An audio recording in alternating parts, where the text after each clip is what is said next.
Textos introductorios a la arquitectura regionalista tapatía. Estrellita García Fernández, Universidad de Guadalajara,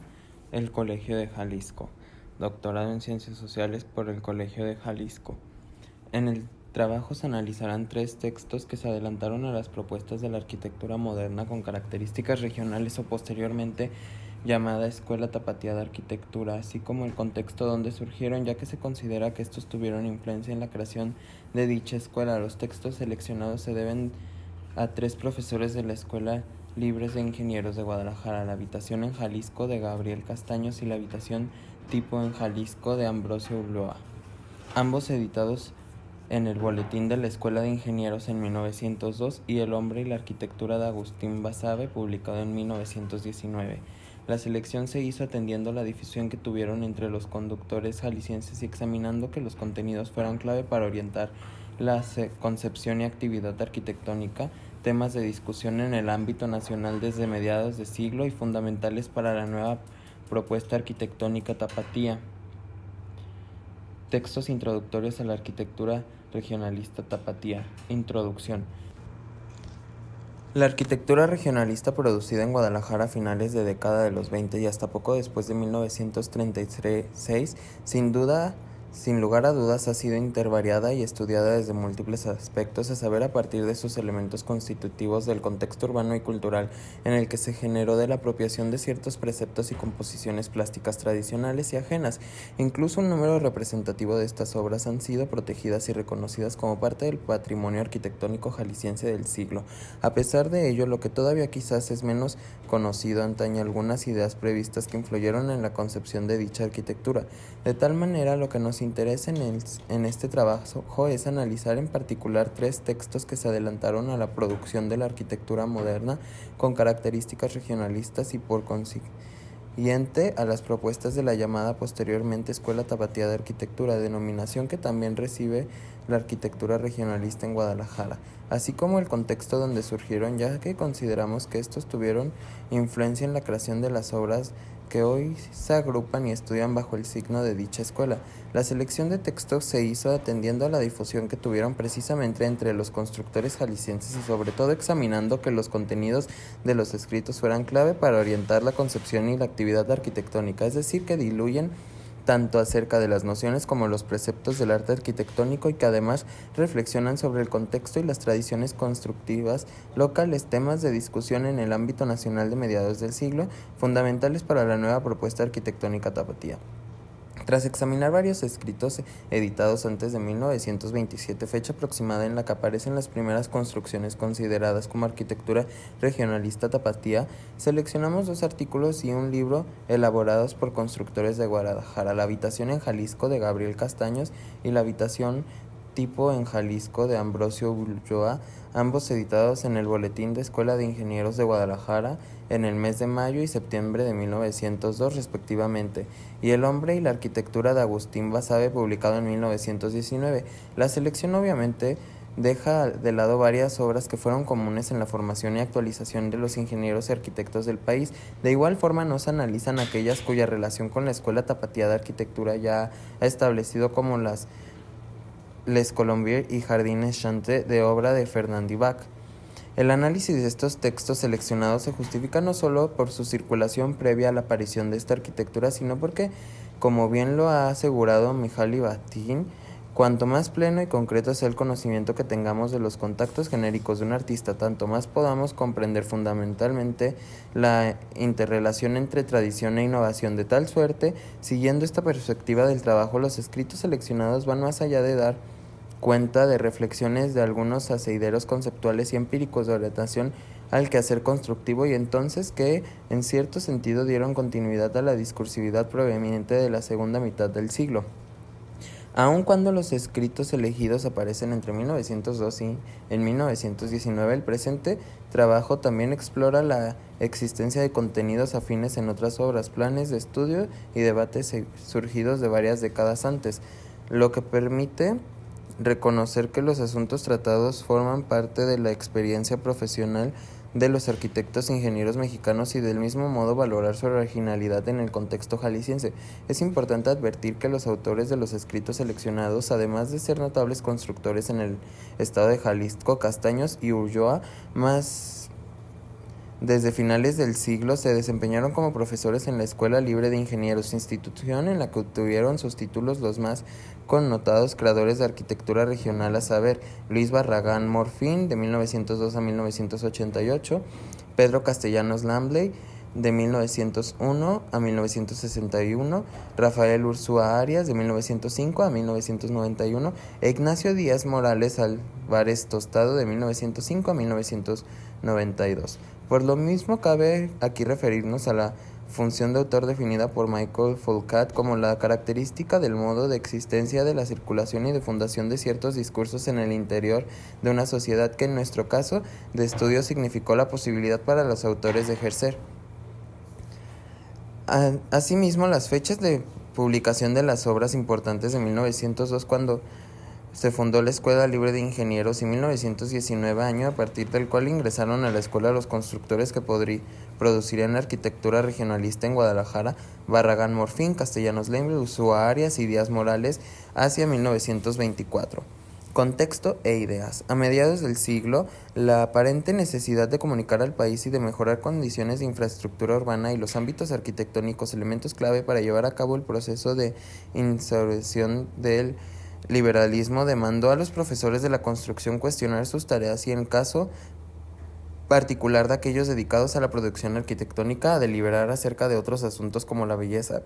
y el carácter que debía tener la arquitectura del futuro cercano, a fin de dejar atrás la preeminencia de los estilos, así como replantear su formación académica y el ejercicio de la profesión. Tales evidencias han permitido a Ramón Vargas Salguero afirmar que la profesión a la que con mayor apremio se le comunicó a partir de 1857 a modificar la forma como históricamente habían desempeñado su función en el conjunto de las fuerzas productivas de la sociedad fue sin duda la del arquitecto. No obstante las discusiones sobre el quehacer de los constructores en los años 50, 60 y del siglo, la experimentación de nuevas formas arquitectónicas no se reflejó de inmediato la realidad del país, marcada por varios conflictos y acelerada desigualdad de las regiones. Fue poco propicia para el debate generalizado y el surgimiento de propuestas arquitectónicas inéditas, incluso para llevar adelante los proyectos de comunicación que tanto se necesitaban. Sin embargo, las modificaciones urbanas emprendidas entre los años 60 y 70, así como la refuncionalización arquitectónica de muchos de los antiguos edificios religiosos, ya entonces propiedad de la nación de acuerdo a las leyes de reforma, resultaron una fórmula, si bien no exclusiva del liberalismo, para la modernización de ciudades, renovación de infraestructura, erección de recintos cívicos, reordenamiento de la traza, movilidad del mercado de suelo en zonas céntricas, y también medio para la búsqueda de ciertos casos de nuevas formas arquitectónicas a partir de síntesis de estilos del pasado, es decir, bajo el signo de algunas de las variantes no clasistas. Andado el tiempo hacia 1880, en la misma medida que en la que el país adentraba en la paz porfiriana, se incrementó la construcción de nuevos edificios exprofesos, sobre todo en aquellas ciudades que jugaban un papel importante en la economía nacional, gracias a una élite que poseía los recursos para ello. Para dar entidades federativas iban siendo conectadas por las nuevas vías de comunicación. Las ideas de las teorías arquitectónicas y de tendencias estilísticas y las modas viajaban más cómodamente con mucha celeridad cuando lo hacían por tren. Muchos de estos edificios inéditos se erigieron en el área de reciente crecimiento urbano, destinadas para las élites, en las que profesionales de la construcción experimentaba con variedad de formas cada vez menos clásicas hacia 1880, o sea, con un predominio de ordenaciones que corresponden a algunas de las tendencias eclécticas que van desde el integrado neogótico, neobarroco, utilitarista, hasta el Art Nouveau y el neorromántico, entre otros. En Latinoamérica, particularmente en México, como bien apunta John Franco, el desarrollo de los movimientos artísticos no se puede ver al margen de las preocupaciones sociales y políticas, centrados solo en la solución a problemas meramente formales, sino que surgen como respuesta a factores externos al arte. Por consiguiente, el decir de la autora de la historia latinoamericana no obedece un desarrollo continuo, sino que se presenta como una serie de nuevos puntos de partida. Pese a lo aciago del periodo se mantuvo la exigencia de la búsqueda de una nueva concepción de la arquitectura y la crítica de variedad de formas tipológicas y arquitectónicas, al menos entre algunos grupos de profesionales, lo cual permitió a entendidos como Manuel Gallardo Parra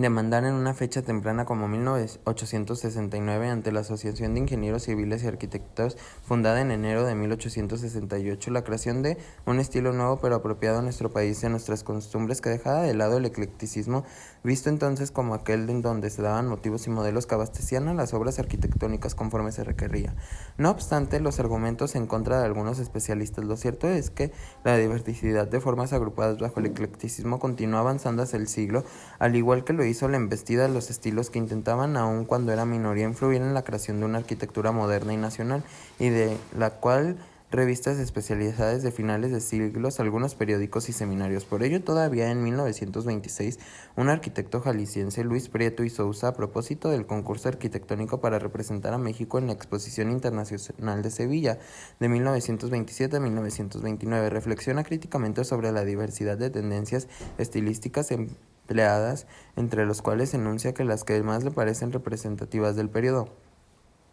Obviamente esta discusión también abarcó la formación de los arquitectos e ingenieros de la construcción que venía desde mediados del siglo, aunque pasaran otros factores externos al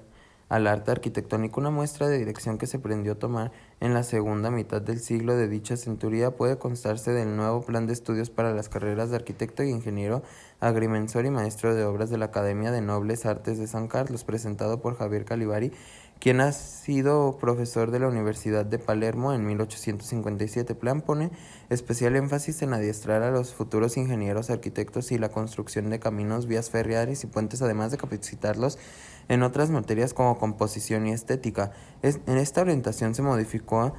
en enero de 1868 según la Ley Orgánica de la Institución Pública para el Distrito Federal, y con ello se separaron nuevo las carreras de ingeniero civil y arquitecto, modificando que tan solo unos meses después, en marzo de 1869, fue reconsiderada por el gobierno juarista, quedando suprimida la carrera de arquitecto, subsistiendo de la de ingeniero civil y restableciendo la de ingeniero arquitecto. Sin duda, el plan de estudios de la última carrera resultó diferente al concebido por Calivari y fue aplicado exclusivamente en la Escuela de Ingenieros. Para profesores como el arquitecto y agrimensor Gallardo, la clave para encontrar el estilo provenir está en la combinación de saberes y habilidades de los ingenieros y arquitectos. Gallardo va más allá de su razonamiento al preguntarse por qué divorciar la ciencia y el arte, particularmente en el caso de estas disciplinas. Tal cuestionamiento debe resaltarse ya que es un asunto medular en la construcción de la modernidad cultural y por ende del arte, la característica, según Max Weber, por la separación de las divisiones del mundo unificadas de la religión y la metafísica en esferas autónomas que son la ciencia, la moralidad y el arte, aunque Gallardo comparte con varios profesionales de la arquitectura la preocupación por encontrar el estilo del provenir, la imagina relacionado con las costumbres del país, de los fundamentos de la modernidad que en el siglo va emergiendo con una conciencia radicalizada en la que diferencia de otras etapas, no solo como se veía como moderno, como la concebía de una época, sino como la liberación de todos los vínculos históricos específicos. No obstante que la década después, en 1987, la carrera de arquitecto se restableció en la Escuela Nacional de Bellas Artes. La Escuela de Ingenieros comenzaba a ser una realidad en varias ciudades del país. De la Torre de 2000, y como ellas, el número de profesionales de la construcción egresados de sus aulas, ello hizo posible que pronto fueran una gran mayoría frente a los arquitectos. A la vez permitió afrontar muchas de las labores constructivas que entonces se demandaban. Propició también el empleo de nuevos materiales. En Jalisco, la enseñanza de las disciplinas afines con la construcción arquitectónica tuvo su base más significativa en la irregular existencia del Instituto de Ciencias, en particular a lo que correspondió a la Academia o las Bellas Artes. Este estudio, que interminablemente se impartieron en el Instituto o la Universidad de Guadalajara, conforme los cierres y reaperturas en cierta medida la formación de ingenieros en esta misma institución, algunos de los cuales se desempeñaron como constructores a pesar. Hasta 1883 no se creía que la carrera de ingeniero civil, máxime de fines de los años 60, después de completo triunfo republicano, cuando comenzaron a impulsarse mejoras en la ciudad capital y avanzar a reactivar la construcción de obras de infraestructura del Estado. Guadalajara, como muchas de las capitales mexicanas por estos años, paulativamente aumentaba su superficie urbana, lo cual pasó de 334 manzanas en 1800 a 802 en 1879. Lo mismo sucedió con su población, que se sumaba alrededor de 65,000 almas en 1874, cifra que continuaría en ascenso hasta rebasar las 80,000 habitantes en la década de los 80, época en la que se convirtió en la segunda localidad más poblada del territorio nacional, superando finalmente a la ciudad de Puebla. Al igual que en otros lugares, en la capital tapatía se llevaban a cabo intervenciones urbanas, sobre todo aperturas de calles como resultado del fraccionamiento, derrumbe de conjuntos religiosos, por ejemplo el de San Francisco y el Carmen. Proceso se emprendió en los años 60 y se prolongó hasta los 80, además de las refuncionalizaciones de viejos edificios que habían pertenecido a la Iglesia Católica, como del Baterio de la Santa Clara, San Felipe, el Carmen, y a partir de entonces se destinaron a la beneficencia, a la instrucción pública o a la milicia. Será en su mayoría los ingenieros quienes hagan cargo de tales obras, aunque también en la construcción o mejoramiento de ciertos edificios connotados hubo participación de arquitectos o maestros de obra egresados del instituto, como fue el caso de Manuel Gómez Ibarra, quien desde años 40 había dado muestras de su conocimiento en la recomposición de la catedral afectada por el temblor de 1847. Comenzaban a abrirse espacios de oportunidad después de una larga fase de inmovilidad del mercado de suelo, lo que daba en cuenta de la maritalización urbana de la ideología liberal. A partir de 1883, con la reforma educativa local, a la par de los otros reacomodos de que estaban experimentando en el sistema educativo en la capital del país, se dispuso la enseñanza superior. Se organizaba en 3 escuelas especiales de ingeniería, la medicina y farmacia y la jurisprudencia. En la Escuela de Ingenieros de Jalisco, de 1883 a 1896, incluyó entre sus carreras la de ingeniero de puentes y canales civil, sustituida después la expedición de la Ley Orgánica de la Institución Pública de junio de 1989 por la de ingenieros arquitecto. En el quehacer formativo de la Escuela de Ingenieros destacaban numerosos profesores, algunos de los cuales son interés para nuestro trabajo, pero la mayoría de ellos educados en el Instituto de Ciencias, como Ambrosio Ulloa, quien en 1880 se recibió de ingeniero topógrafo e hidromensor, abogado y notario, en tanto que unos pocos egresaron de instituciones docentes de la Ciudad de México del extranjero, como el caso de Gabriel Castaños, con estudios de ingeniero civil en Bélgica hacia los años 60. La formación de ingenieros en Jalisco no se limitó a las aulas, también comprendió la participación de las actividades promovidas por la Sociedad de Ingenieros, la que había sido fundada en 1869, poco más de un año después de la Asociación de Ingenieros Civiles y Arquitectos de México. En medio de un ambiente de tensión entre los liberales locales, conflictos de intereses de sectores, la burguesía asentada en el estado, entusiasmo por la organización de asociaciones de profesionalismo rotundo. Fracaso del sistema de enseñanza abierta, demanda la creación de nuevas carreras relacionadas con las ciencias físico-matemáticas, etc. De ahí la preocupación científica de la sociedad. En 1883 emprendió acciones diversas que incluyeron, entre otras, su apoyo en la Escuela de Ingenieros de Jalisco sin la rectoría del instituto. Desapareciendo en tal año, su impulso reflejó la investigación sobre varios temas, tanto empíricos como teorizantes. En los mismos se publicaron en los boletines de la Sociedad de 1880 a 1887, en los cuales colaboraron muchos de los profesores de la Escuela de Ingenieros. El boletín resultó medio propicio para el intercambio con asociaciones y publicaciones nacionales y extranjeras. Ya en 1884 se tenía contacto con Boletín de la Sociedad Científica e Industrial de la Marseille, Francia, o con el Constructor de Lisboa, Portugal, y los Anales de la Asociación de Ingenieros y Arquitectos de México. Es necesario precisar que, no obstante que algunos arquitectos integraron también la Sociedad de Ingenieros de Jalisco, como Manuel Gómez Ibarra y Jacobo Gálvez, que los periódicos y revistas, tal como los Anales de la Asociación de Ingenieros y Arquitectos de México, conocían de los cuestionamientos de la época acerca de la necesidad de idear el estilo, del provenir, de la polémica sobre el objeto del arte, el gusto, etc. Sin embargo, no fue de su interés reflexionar, al menos no en el boletín de la sociedad, acerca de la belleza per se, del dominio de las antiguas formas, de la creación de un estilo nacional, ni siquiera opinar sobre las formas de habitar a pesar de que ya desde 1841 en el entorno tapatío había muestras de nuevas prácticas habitacionales con la creación de colonias industriales por iniciativa de empresarios textileros. Sin embargo, para la Sociedad de Ingenieros así fue prioridad abandonar en sus boletines la discusión quizás más importante del momento, el progreso y los adelantos científicos, lo útil en contraste con lo inútil, asuntos que incluso recoge el reglamento de la Sociedad de Ingenieros. Es este el lenguaje científico del boletín que encontramos en un artículo de Ingenieros Juan Matute de 1886, ligera reseña de la ciudad de Guadalajara, la única referencia hecha a estas características arquitectónicas de los edificios de la ciudad. Entre otros alumnos a los que dedicaría su mayor atención, como la salud, la muerte y el clima y los cambios. A la par, podemos afirmar que la manera en la que se describen los inmuebles y el trazado urbano de la ciudad tiene mayor coincidencia con el estilo de los textos publicados por el viajero de la primera mitad del siglo, como del George Francis Lyon y Carl Neville, que aquellos escritos para la misma fecha comenzaban a producirse sobre la historia de la arquitectura o trabajos de la historiografía romántica de los que se dan cuenta los boletines, folletos, revistas y asociaciones profesionales y nacionales e internacionales. Tal orden de prioridades acreditaría a los aires modernizadores que llegaron a Guadalajara con la consolidación del porfiriato, incremento de servicios como almacenes y hoteles y la introducción de nueva infraestructura como la instalación de los primeros telégrafos en 1867 y 1868, el tranvía de transición animal traído por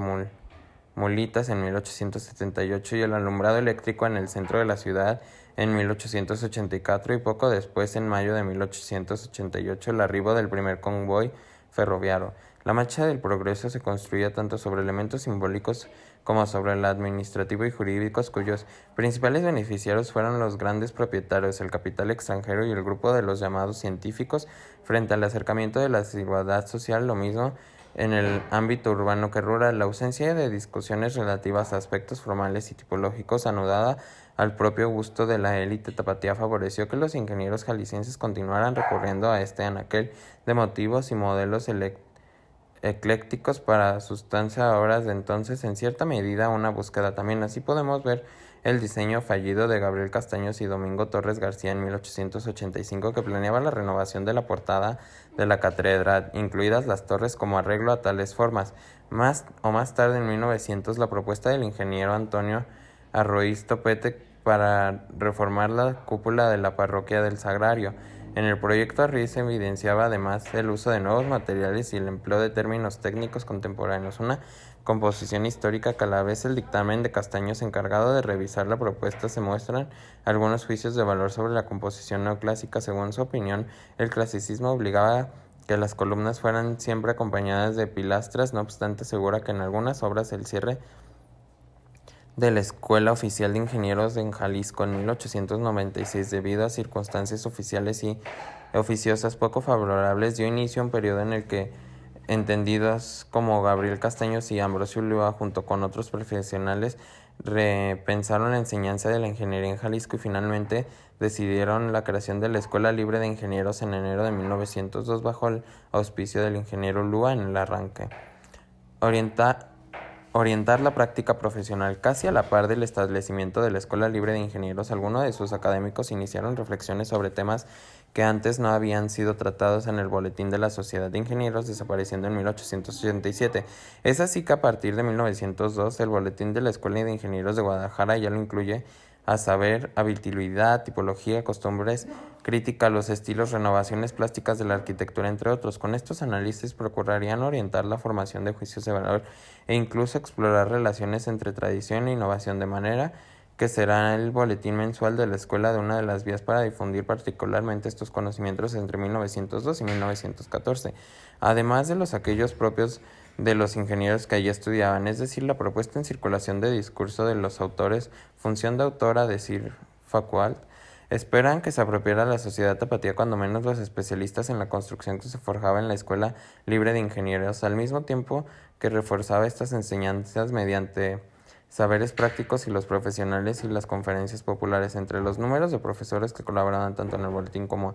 en las conferencias populares destacaban varios nombres: Gabriel Castaños, Ambrosio Ulloa, Daniel Navarro, Carlos F. Landeros, José Tomás Figueroa, Mariano Schifano, José María Arreola, Manuel García de Quevedo, Félix García, Rafael y Manuel de la Mora, entre otros. Sin embargo, fueron Castaño y Ulloa quienes por primera vez abordaron el boletín temas principalmente de la arquitectura, si bien no serían los únicos a lo largo de estos años. Por ejemplo, entre octubre de 1905 y enero de 1906, el boletín publicó una ponencia de Agustín Aragón impartida en la Escuela Nacional Preparatoria titulada Conferencia sobre las aptitudes que deben tener los jóvenes que se dedican a la carrera de ingeniería y las dificultades de adquisición de los conocimientos de la misma carrera y ventajas del ejercicio de esta. Entre los temas relacionados con el ejercicio de esta profesión, Aragón menciona la posibilidad de aprovechar las fuentes naturales de energía. Consideraba que la actividad profesional en términos generales no debe de organizarse del todo sobre la base egoísta del negocio o los fines personales, y cuando se refiere particularmente a la carrera de ingeniero arquitectónica, asegura que se debe contemplar el elemento estético porque las obras de arquitectura no solo son obras de utilidad, sino obras de belleza, obras que sirven también para producir una emoción dulce y grata del ánimo del hombre. También por esto los profesionales de la construcción en la ciudad tuvieron ascenso a revistas como El Arte y la Ciencia, lo que por ejemplo en dos de sus números de 1907, julio y agosto, editó la Conferencia de Arquitectos de Jesús T. Acevedo, considerando acerca de la arquitectura doméstica, en la cual se refiere con un lenguaje más propio al romántico a la relación entre el sistema de la vida y la humanidad y en el estilo arquitectónico. Para el autor es evidente que el arte es producto de la relación entre el pasado y el presente, a la vez no es ajeno de los sentimientos e ideas de cada época. Sin embargo, como resultado del análisis comparativo que se realiza, distingue a la arquitectura producida en Occidente durante siglos como una concepción particular que sin haya tomado nada de Egipto, Grecia, Roma y por consiguiente digna de admiración. No obstante, las publicaciones mencionadas y las obras que pudieron haber consultado profesores y estudiado en la biblioteca de la Escuela Libre de Ingenieros, los textos de Castaño Zuloa son los primeros producidos localmente, lo cual establece una clara independencia entre las formas arquitectónicas, el contexto y los saberes locales, independientemente que también se encuentran algunos trabajos difundidos en el país, caso de la revista antes citada, El Arte y la Ciencia. Si bien muchos de los autores que abordan estos temas igualmente hicieron hincapié en valorar las formas arquitectónicas como parte de las artes plásticas, a la vez que insistieron en la necesidad de producir arquitectura nacional y moderna. Es así que Gabriel Castaños y Ambrosio Zuloa desde 1902 reflexionan acerca de los tipos de la habitación en Jalisco con fundamento en sus experiencias empíricas, razonamiento que no volvemos a observar de la misma manera en trabajos editados por el Boletín posteriormente o en estos textos producidos por profesionales de la Escuela Libre de Ingenieros hasta finales de la segunda década del siglo. El primero de los autores publicó en el Boletín de la Escuela en mayo de 1902 la conferencia que había sustentado el 24 de febrero anterior, a lo que refirió sus consideraciones sobre: para Castaños la arquitectura debía responder tanto a la utilidad, comodidad y solidez como a la belleza, fin común que todas las artes persiguen, y que en este caso la de la arquitectura obedece a la verdad en la forma, es decir,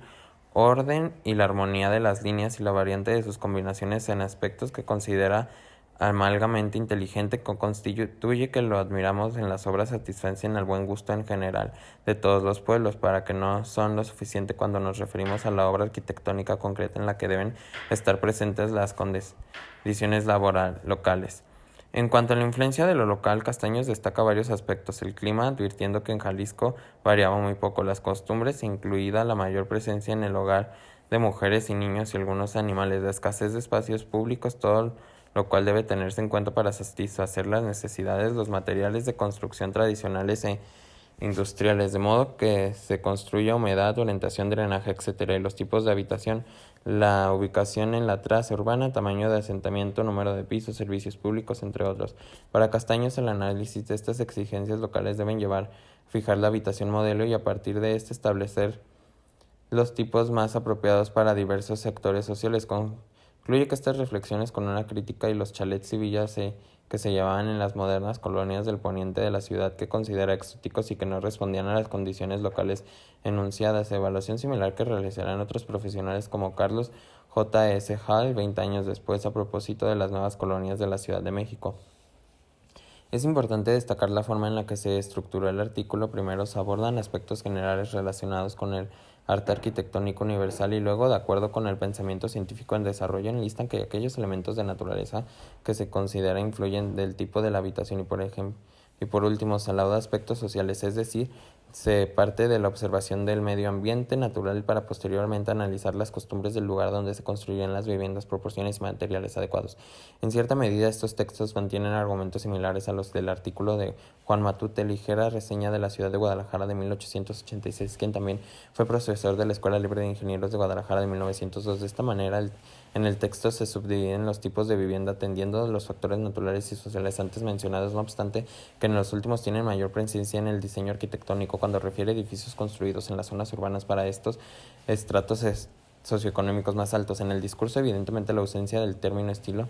impuesto a partir del siglo en muchos de los escritos sobre arquitecturas y sobre el arquitecto contemporáneo en este autor como Nicolás Mariscal publicaron sus concepciones. No cabe duda de que el trabajo de Castaño se integra a la corriente historiográfica de la arquitectura. Sin embargo, la perspectiva desde la elabora de su propuesta de la habitabilidad y no a partir del inventario de científicos de autores rasgos estilísticos.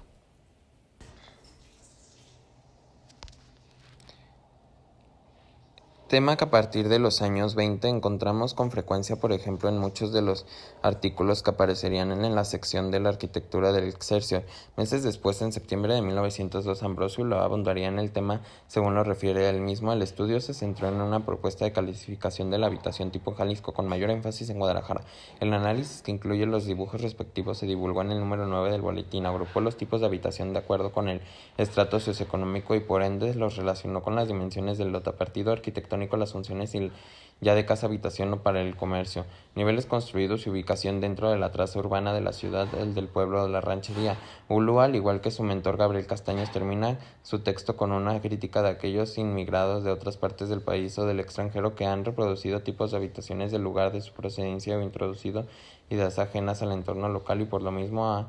resultado. Es así que tanto la habitación en Jalisco como la habitación en tipo de Jalisco se interrogan los estudios que van más allá del análisis de las fachadas que dieron inicio en la década de 1840, entre los cuales destacan los escritos de Lorenzo de la Hidalga a propósito de los proyectos del mercado del volador en 1843 y la penitenciaría o cárcel municipal de 1848, en los que se refiere a los aspectos utilitarios como conveniencia y economía, entendida de convivencia como la solidez, salubridad y comodidad, y la economía como la eliminación de todo lo que sea útil al edificio sin prescindir del diseño. De mismo modo, los textos de Castaño y Ulúa forman parte de los ensayos de carácter historiográfico del proceso productivo de los espacios habitacionales, en los que a finales de siglos analizaría la arquitectura sobre todos los edificios públicos y las viviendas construidas para las élites urbanas. Atendiendo también a la tipología de la planta, la que tendría especial importancia en la crítica arquitectónica, tal como se puede apreciar en los artículos de Antonio Rivas Mercado, con el motivo del Palacio Legislativo Federal, publicados en la revista El Arte y la Ciencia en abril y septiembre de 1900. Debe reconocerse que estos autores fueron pioneros en el tema de la vivienda, no solo de la élite, sino también de la popular en general, mismo que quedó consignado en la Constitución de 1917, en el artículo 123, fracciones, sin menoscabo de múltiples trabajos que sobre la vivienda aparecieron en las primeras décadas del siglo, como los de Federico Mariscal, por su caso, su artículo publicado en Excelsior de 1924, El estilo de la casa mexicana debe ser el que mejor cuadre, o la declaración en el mismo año de Bernardo Calderón y Juan Galindo, quienes anunciaban que en 1925 sería el año de la casa popular. Años más tarde, hacia finales de la segunda década del siglo, otro profesor en la Escuela Libre de Ingenieros, Agustín Basabe, retoma en el ámbito local estas reflexiones conceptuales y empíricas que trataban de orientar el quehacer constructivo con la obra, el hombre y la arquitectura, terminada de escribir en 1818 y publicada en 1919, cuyo propósito, a diferencia de los artículos antes referidos, estaba dirigido a aquellos interesados en la historia de la arquitectura o en la arquitectura misma y por consiguiente en el proceso de la producción de espacios habitables.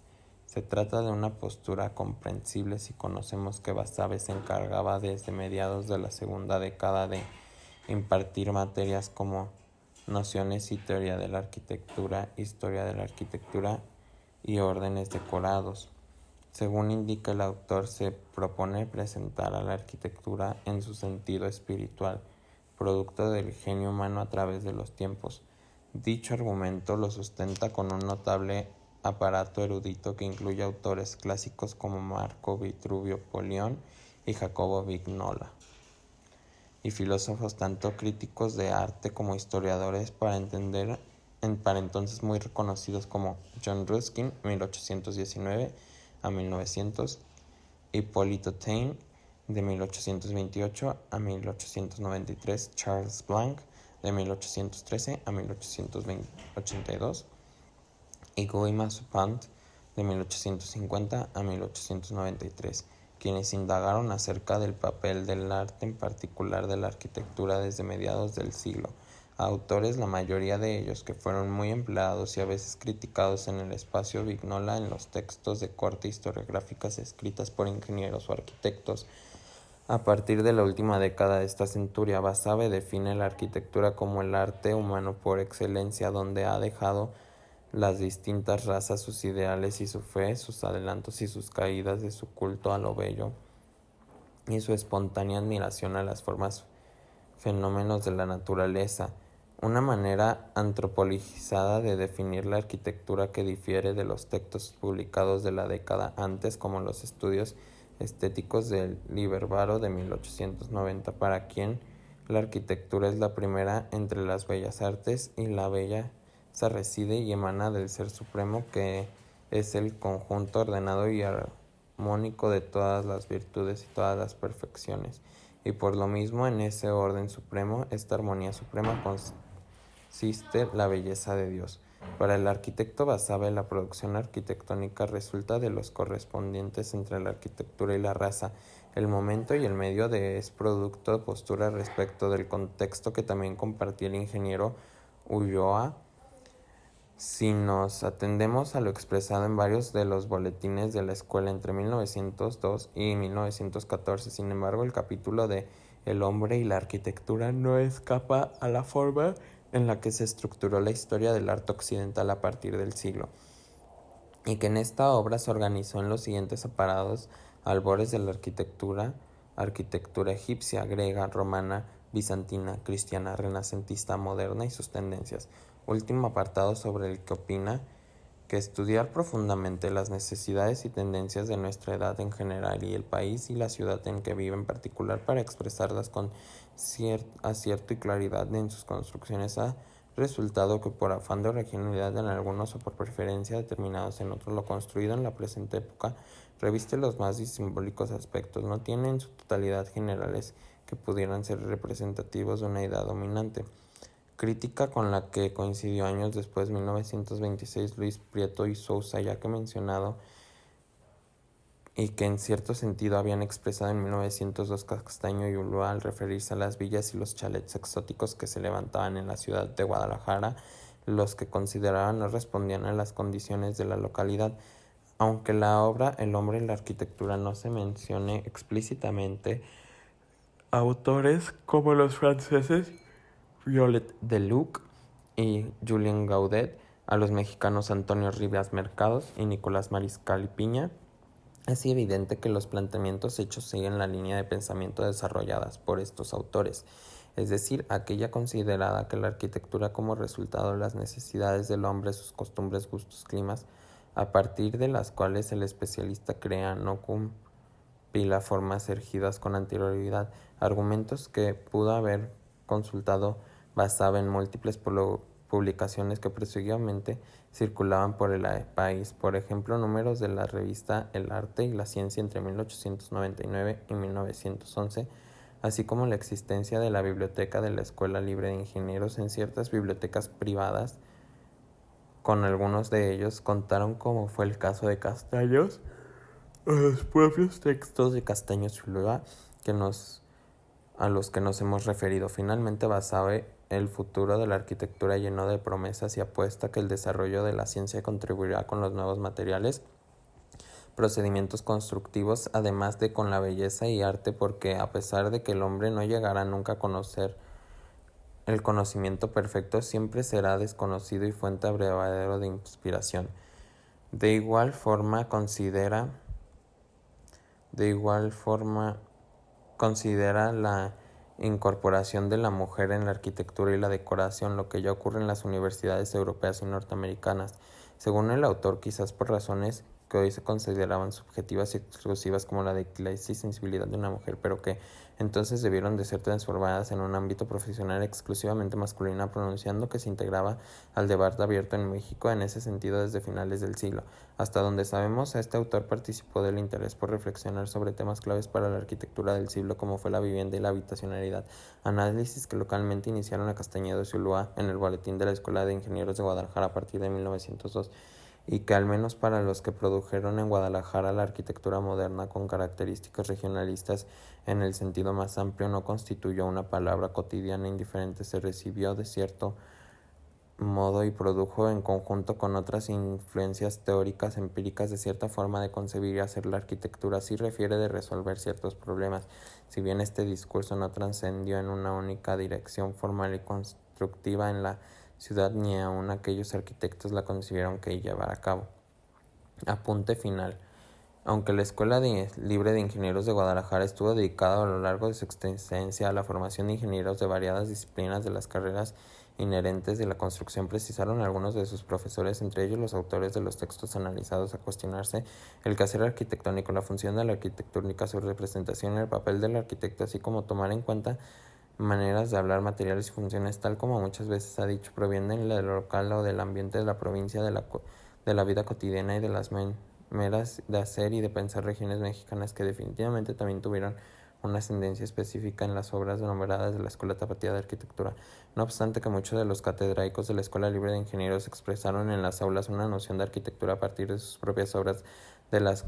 que no podemos decir que se apartaban formalmente de las múltiples corrientes arquitectónicas vigentes y entonces de las que todavía dan cuenta las colonias del poniente de la ciudad de Guadalajara. Las reflexiones planteadas en los textos aquí analizados evidentemente la preocupación de por diluciar conceptos y teorías que permitan orientar la edificación, cuando menos formar parte de la discusión sobre la creación arquitectónica, lo que a la vez los relaciona con el quehacer anárquico de otros profesionales mexicanos y foráneos. Estos escritos, a la par que muestran el dominio de los autores sobre la arquitectura, favorecen a la comunidad del discurso historiográfico y de crítica arquitectónica. Son precursores en otras materias como la vivienda y la habitabilidad, en lo que consideran que debe prestarse atención a las condiciones locales y a las costumbres, lo que los convierte en textos introductorios que probablemente incursaron una nueva manera de concebir la arquitectura tapatía en viviendas del lapso alrededor de 1927 a 1933, y que por lo tanto ello no permite comprender la mejor interrelación entre tradición e innovación, es decir, entre eficiencia o la manera de la arquitectura moderna, sobre todo europea, y la búsqueda de arquitecturas nacionales, exploración que en nuestro país dio pie a diversas expresiones arquitectónicas, algunas más allegadas a lo que se entendió por la arquitectura nacional y otras siguieron pautas de la arquitectura moderna. Esto es desde las variantes eclesiásticas hasta el californiano neoindigenista, Art Deco, racionalismo austero, etc., y que particularmente en Guadalajara produjo a la par que dichas expresiones obras con característica regionalista que incluyeron elementos tradicionales de la provincia mexicana, pero también incorporaron competentes andaluces, mudéjares mediterráneos. De tal suerte los textos analizados se integraron por una parte a las reflexiones realizadas por los profesionales de la construcción que desde mediados del siglo se cuestionaron el quehacer y la enseñanza de arquitectura y las ingenierías afines con la actividad arquitectónica y urbana, como parte de las transformaciones que demandó el país para la construcción del Estado Nacional y la inauguración del liberalismo, y por parte contribuyeron a la circulación de un discurso arquitectónico dentro de una sociedad, la de Guadalajara, entre 1927 y alrededor de 1940. Artículo recibido el 15 de noviembre de 2016, aceptado el 10 de marzo de 2017. Textos introductorios a la arquitectura regionalista tapatía. Estrellita García Fernández. Interpsicosociales, el Colegio de Jalisco, septiembre 2017, número 14.